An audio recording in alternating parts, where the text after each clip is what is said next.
In a world full of thick-skinned and heartless people, a group of heroes arise from the ashes.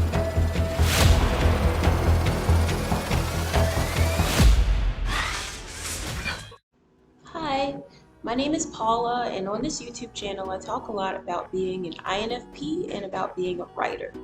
But today I wanted to talk about actually highly sensitive people, or HSP.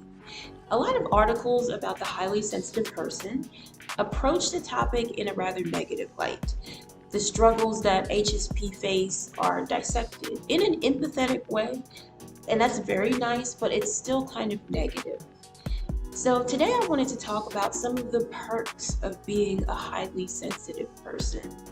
And some of those perks can even be considered kind of like superpowers a little bit. So first of all, what is a highly sensitive person? Well, according to Psychology Today, the HSP is a term that was coined by a psychologist named Elaine Aron. I'm not sure if I'm pronouncing her last name correctly. Aron. But according to Aron's theory, HSPs are a subset of the population who are high in a personality trait known as sensory processing sensitivity, or SPS.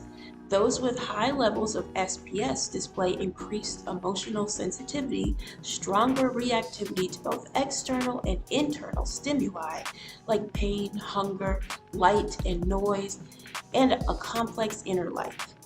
Other experts describe HSP as neurodivergent individuals who are thought to have an increased or deeper central nervous system sensitivity to physical, emotional, or social stimuli. In other words, we're quite sensitive emotionally, physically, and in every way that a person can be sensitive. And I include myself as an HSP, that's why I say we. But like I said, there are times when these sensitivities can also be like a superpower. When? Well, here's one example. Perception, being perceptive.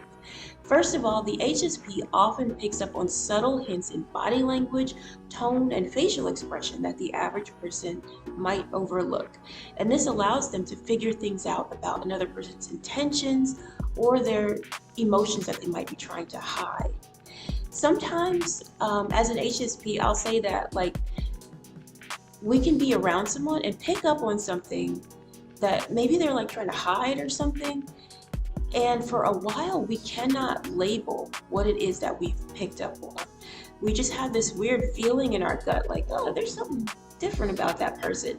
And with me, like that'll linger for like hours sometimes. And then by the end of the day, I'll be like, oh, that's what that was. Like I'll have to use the whole day to figure out what was this weird feeling that I picked up.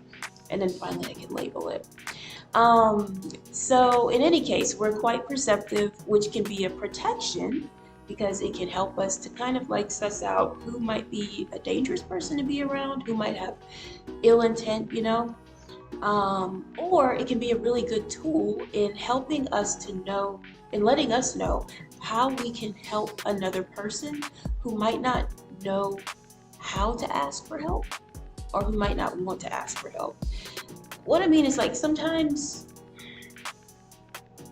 I know, like I'll use myself as an example. There have been times when I have really needed help with something, but I've been too proud to ask. But a friend of mine or a family member who is highly sensitive will pick up on it without me even needing to say a word. And next thing I know, they're like, hey, you need this, don't you? And I'm like, yes. So highly sensitive people are really good at picking up on those, on the subtext. Okay, another superpower is the highly sensitive person, our HSP, experiences unbridled joy. Imagine having a really sensitive palate or tongue. So that means when you taste delicious cheesecake or I don't know what's another good food. I don't know, why can't I not think of food? I don't know, sushi, really good sushi or really good pizza or whatever, a favorite meal. You don't just eat it like, that's great. But because you have a highly sensitive palate, you taste on a high level and you actually experience just pure bliss when you eat really good food.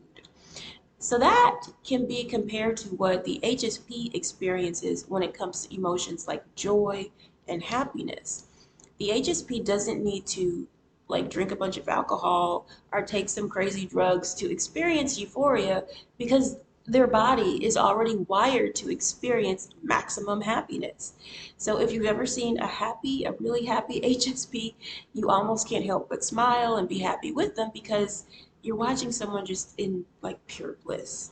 So that's a really nice perk of being a highly sensitive person, the joy. Another perk are high levels of creativity. Because the HSP is so in tune with their inner world and deep emotions, they're often able to produce unique works of art.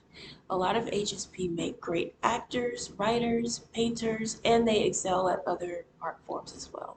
So that's a good thing.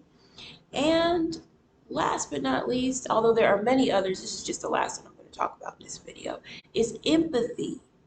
Many HSP, though quite in tune with themselves, are able to shift their focus to the needs of others because they have a great potential for empathy. Because the HSP feels things so strongly, when they see someone experiencing great pain or great joy, they can relate to that person because they're like, oh, I've experienced that. And they kind of like usually tune in and connect with that person on a level that the average individual may have difficulty doing. So even a rather self-centered, highly sensitive person, because there are self-centered, I can't talk, there are self-centered, highly sensitive people. And even they also have a high level of empathy typically because they feel things so strongly, they're able to empathize with others who are going through things. So there are so many awesome things about being a highly sensitive person. So if that's you, please use your superpowers for good and enjoy your life. And thanks for watching this video. Bye.